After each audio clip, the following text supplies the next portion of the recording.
Spend 5 minutes online in the dating trenches and you will hear one word over and over again: hypergamy. The idea is simple and dramatic.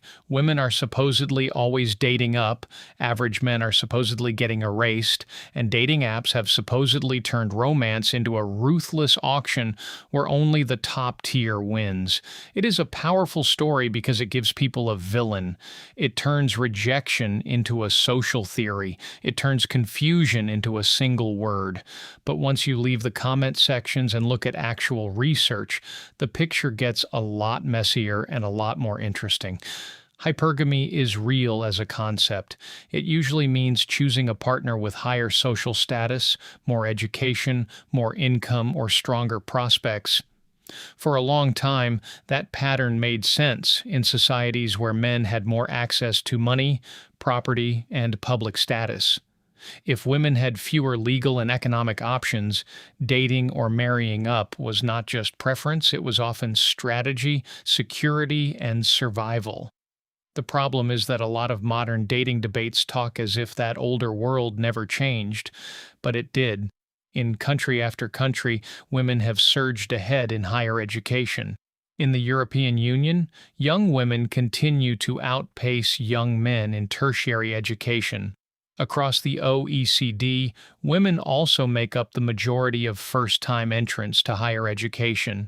And research across 27 European countries has found that traditional educational hypergamy has been declining through younger cohorts as women's educational advantage grows. In plain English, the old model where the man is expected to be the more educated partner is not dominating the way it used to. That alone should change how we talk about dating. If women are more educated than before, and in many places more educated than the men around them, then the old fantasy that every relationship is still organized around women climbing toward a more credentialed man starts to crack. In many modern relationships, the opposite pattern is more common than people think. The woman has more education. Sometimes she has better career stability too. So if someone uses hypergamy as a total explanation for modern dating, they are already missing one of the biggest structural changes of the last few decades. Now, that does not mean status has disappeared. It has not. Money still matters. Stability still matters. Ambition still matters. And the research shows that some older expectations are still hanging around, especially around earnings. Pew found that while most single men and women say they are open to dating someone who makes less or more money than they do, women are much more likely than men to say they would not want a serious relationship with someone who makes significantly less than them. That matters. It suggests the older provider script is weaker than it used to be, but it is not gone. Marriage data shows the same tension. In the United States, husbands are still the primary or sole breadwinner in a majority of marriages, but that share has fallen a lot over time.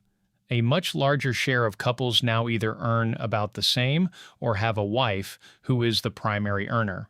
So the economic script is changing, but not neatly. We did not move from old patriarchy to perfect equality.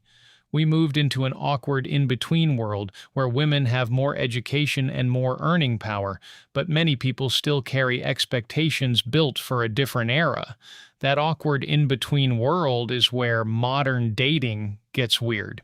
Because a lot of what people call hypergamy today is really a collision between new choices and old instincts.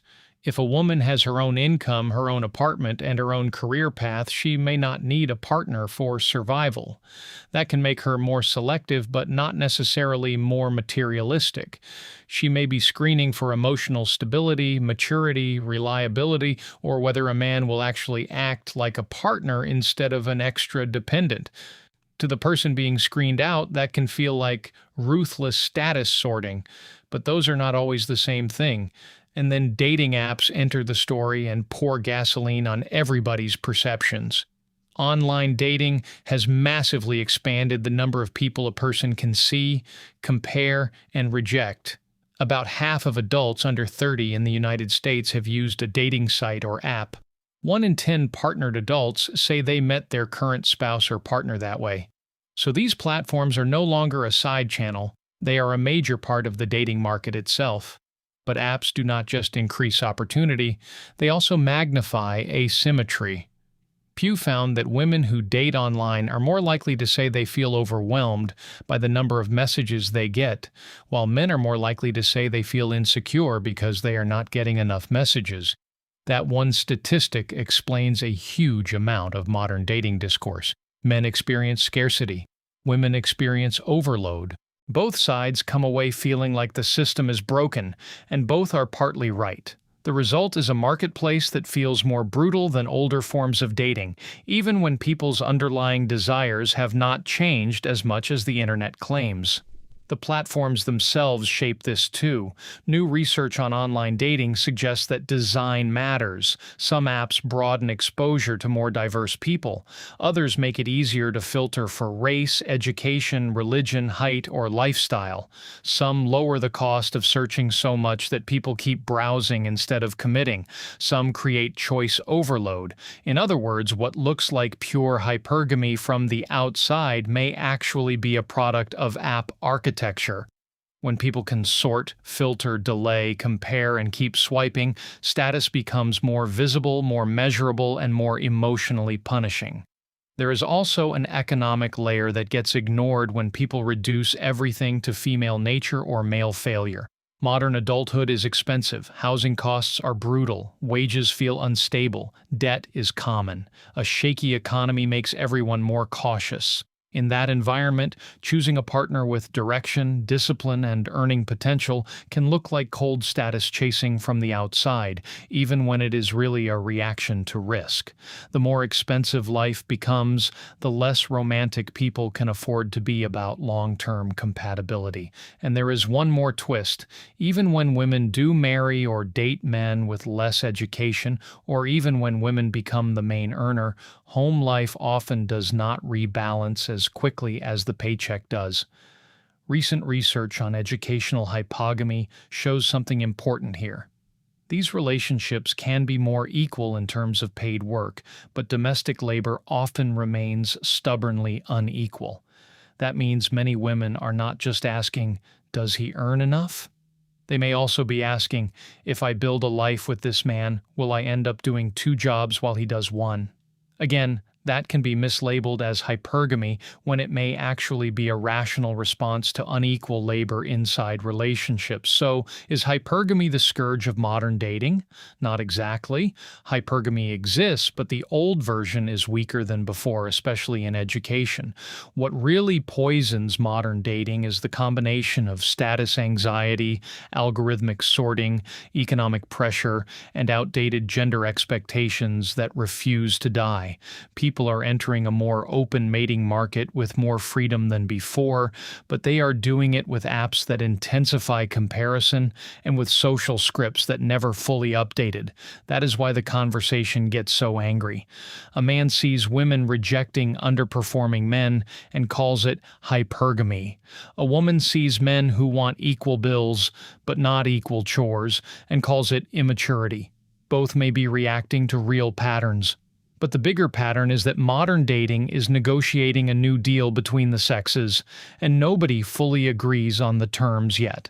The honest conclusion is less satisfying than the viral one. Modern dating is not broken because one gender became monstrous. It is strained because the market changed faster than our expectations did. Women gained options, men lost some old automatic advantages, apps made everybody comparable, money got tighter, and commitment now has to compete with endless browsing. Hypergamy is part of that story, but it is not the whole story. If there is a real scourge here, it may be the habit of using one loaded word to explain every rejection, every mismatch, and every disappointment. That habit keeps people angry, but it does not make them wiser. The better question is not whether hypergamy is real. The better question is what kind of dating culture we built when we mixed old instincts, new freedoms, and machines designed to keep us searching. And once you ask that question, modern dating starts to look less like a moral morality play and more like a system that almost everybody is struggling to navigate. And maybe that is the hardest truth of all. Most people are not villains in this system. They are adapting to incentives, fears, and expectations they did not create by themselves. The more we mistake that system for a simple battle between greedy women and inadequate men, the less chance we have of understanding what modern dating is actually doing to all of us.